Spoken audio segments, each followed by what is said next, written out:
Nothing much has been going on out here in the 6.8 liter garage for the last couple weeks.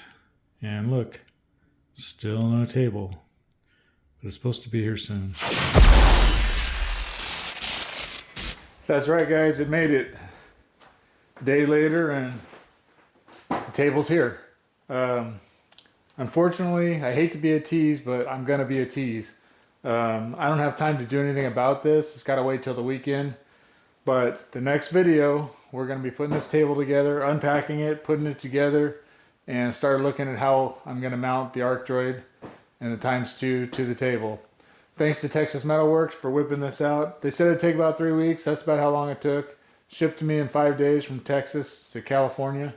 And anyway, good news, it's here. And very next video, we'll be getting this thing together. Thanks for tuning in, and tune in to the next video.